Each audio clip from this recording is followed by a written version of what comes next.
stondin sushi. Sushi di enw'r cwmni yma sy'n arangos ar safle cywain yma yn y neuadd fwyd heddiw. A dyma'r tro cyntaf i mi gofio gweld sushi yma yn y neuadd fwyd. Felly, Rhiannon a Siôn, ydych chi'n creu hanes yma heddiw yma? Ydyn, ie. Mae'n eitha cyffroes, really. Mae'n braf bod yma, dwi'n siŵr yndi? Ydy, ffantastig.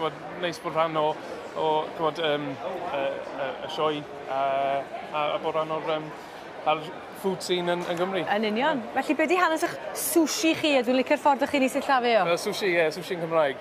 So, dechreuodd ni fi a Rhiannon y cwmni tua 2 blynedd yn ôl. Dechrau ni pop-ups, jyst i weld sut oedd y farchnad. A ers ni wedi creu fel y busnes home delivery.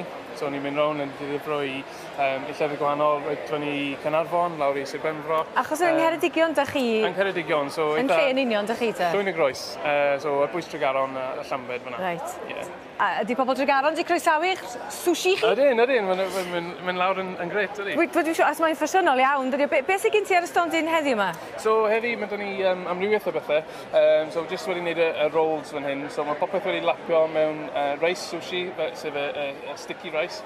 A rownd hwnna, mae dyn ni'r gwymon sych. A tu fewn, mae cymysgedd o bethau. So fan hyn, mae dyn ni cranc o bai Ceredigion. Fan hyn, mae cyw iar o y cigydd yn Tregaron. Mae teriyaki a sweet chili chicken fan hyn dyn ni. Un llysieuol fan hyn, da betris a pupur.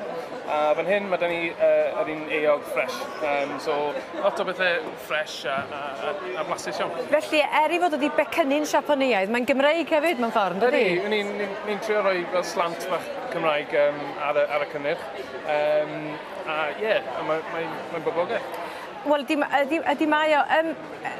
Pam da chi wedi mynd i'r maes arbennig yma? Be di'ch profiad chi o fewn y maes sushi? Dechreuon dda ni gweithio i cwmni mawr sushi tua bron 10 mlynedd yn ôl nawr.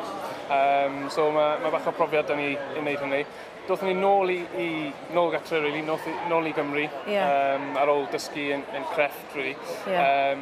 Pan dechrau ni dar plant. So mae 2 o blant bach da ni. Maen nhw'n dwlu ar sushi hefyd. A mae'n fwyd iach iawn, dydi o? Ydy, mae'n gret. A mae'n bach o hwyl, bach o sport, bach o rhywbeth gwahanol. A mae'n gweud iachus iawn a blasus. A rhan o'r profiad yn y baria sushi ydy gweld rhywun fel Rhiannon fan hyn. Be ti'n baratoi? What are you preparing, Rhiannon? Just some little tasters. So we've got a bit of salmon and Japanese mayo, a bit of cucumber with black sesame seeds, and some chicken with some teriyaki sauce. Gawn ni drio beth yn y munud, dwi'n siŵr. Dwi'n siŵr, da chi'n mynd i fod yn brysur iawn, dwi'n ama. A hefyd, mae'r potiau bach o pys? So ie, mae pys wasabi dyn ni fan hyn, so maen nhw'n bach yn spicy. Mae pots o ffa edamame dyn ni hefyd, so soya beans, so rhywbeth bach, snacks bach. Arferchog. Gawch chi fynd ar diwrnod hir fel hyn. Ie, wel sushi di'r enw, pob hwyl i'r ddau, na chi gobeithio chi'n brysur iawn heddiw yma. Diolch yn fawr. Pob lwc.